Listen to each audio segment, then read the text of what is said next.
Glad that you could all come here this evening. It was my pleasure to have met recently our guest artist, Julie Brown, and she came into the salon one day where I work and do hair, and just happened to walk in, and I was lucky enough to be the one that got to do her hair.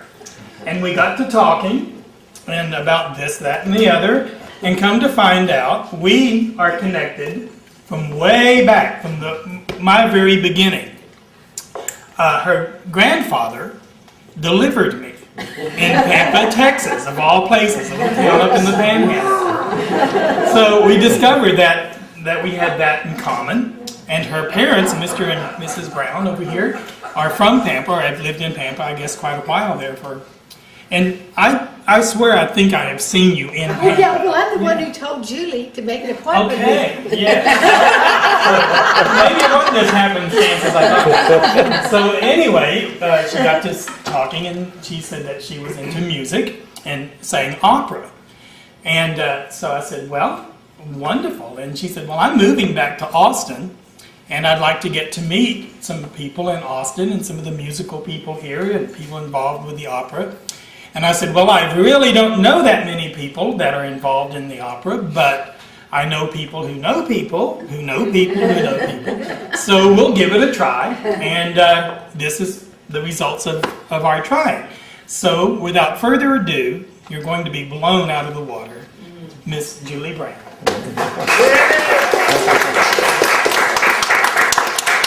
a pleasure to be here, and I thought I might tell you a little bit about myself. I was born in Austin, and it's wonderful to be back here. But throughout the years, a little bit about my singing background.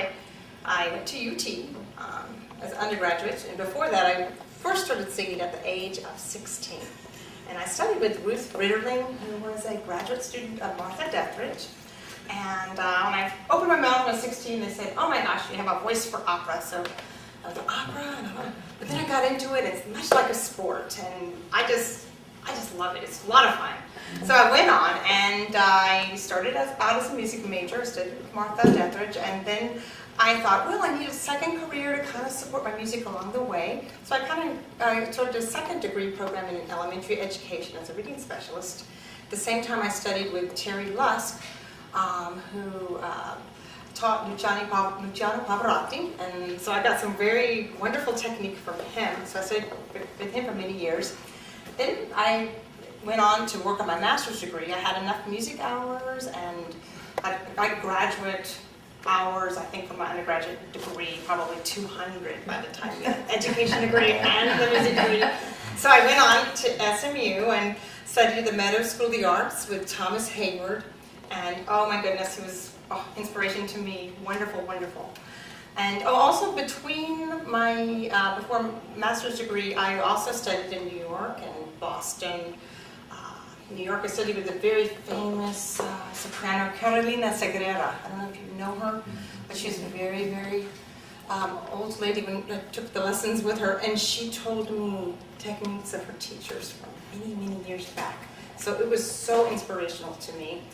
And so I went on to want to share the art form as a teacher. So I spent quite a few years also raising my special needs son, which took a little bit of years out of my life, but at the same time I kept my singing going, and I taught at Texas A&M International University, adjunct professor of voice, and I taught music history, and so I kept my voice going, and now my son's in a good place right now, and he's really the inspiration in my singing and everything I do, and I just feel blessed to be able to have the opportunity to sing, and really to have had my son who inspires me, and I'm happy to be back here in Austin, and it's wonderful to be with a group of people who also appreciate music, and I'm so happy to share